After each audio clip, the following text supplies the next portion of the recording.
Night, Ahlit of the Living Cat, or if I say in its intended form, Nyaight of the Living Cat, is an anime with a stupid but very unique premise where instead of a zombie outbreak and the typical if a zombie bites you, you also turn into a zombie. No, this is a cat pandemic where if a cat touches you, not scratch or bite, just simply touching you, you also turn into a cat. And this all started with a company doing some experimental crossbreeding, and one of the cat got loose which had the virus that turns people into cats, and that cat spread it to other cats, and before you know it, every single cat all over the world had that virus, and people were forced to avoid cats like a plague. And this was very painful for the people because apparently every single person on this planet is goo goo gaga over cats.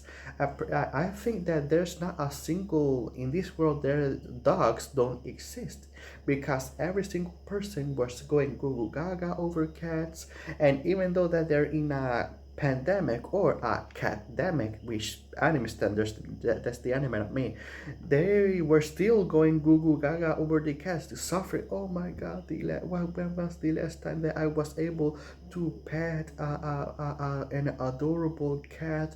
I cannot even pet them. I cannot carry one. I cannot even do some playfulness. No, because now that if a cat touches me, I also turn into a cat. Oh my goodness, the horror. And it was so stupid because each person on this planet is taking this situation super seriously, saying stuff like, "Oh my goodness, cats have entered the building.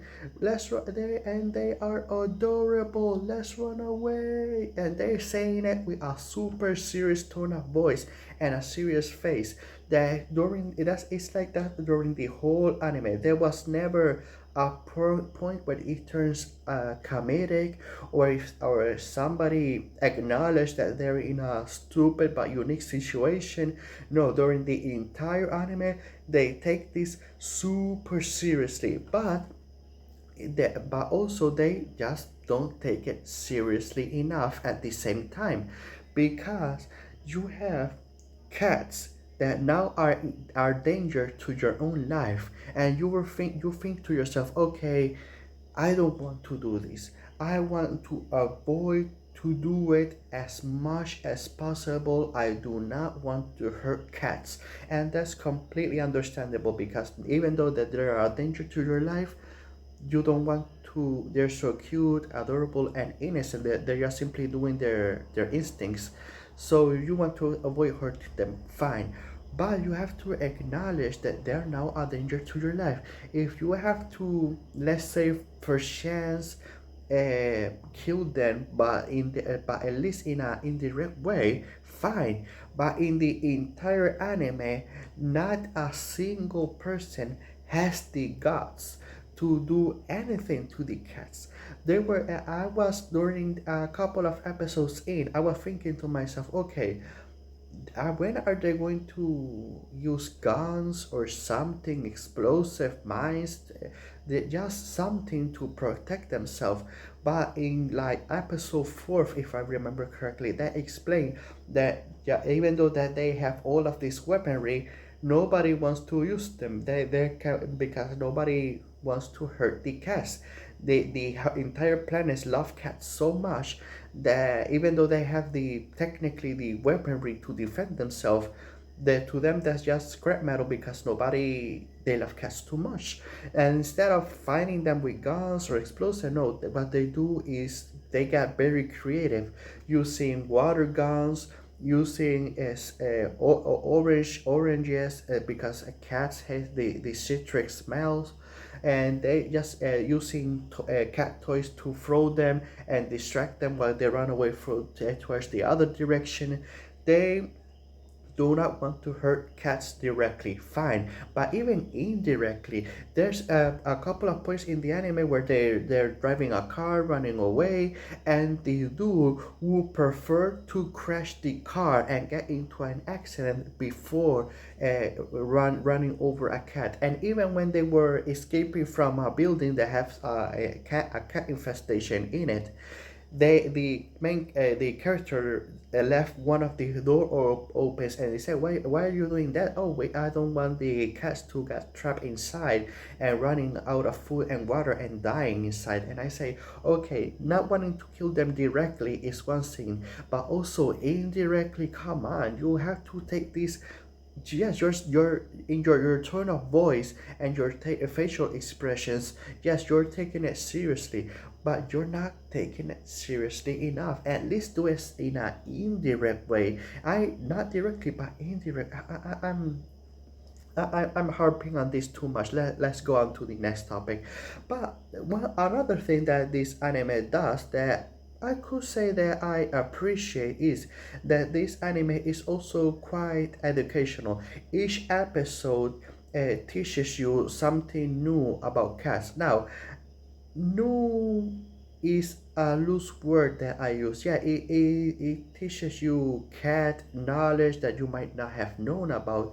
But at least when it comes to me, I would say that 80% of these things that this anime teaches you, because in the ending of each episode after the ending credits, there's a small segment that talk about cat and a little bit of trivia about cats and how to take care of them.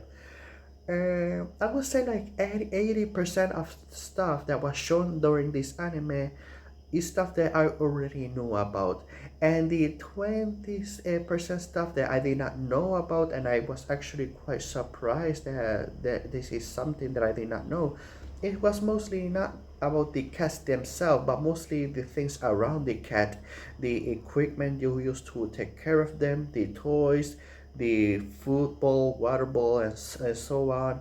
So if you want to learn a thing or two about cats, sure. And let me see, am I forgetting anything? Oh yes, I remember now. In this, with the whole pandemic with the cats, there's also very unique cats with very unique personalities. You know how in many, I would say, fictional writing, you have your typical zombies, but you have one of those higher zombies that commands all the lesser zombies. Where in this one, we also have those higher cats that commands the lesser cats, and they continue to evolve and act in a way that typically, obviously, cats don't typically act like they, because they evolve and start to affect different environment and even different animals. But I'm going to leave this surprise to you if you decide to give this anime a chance.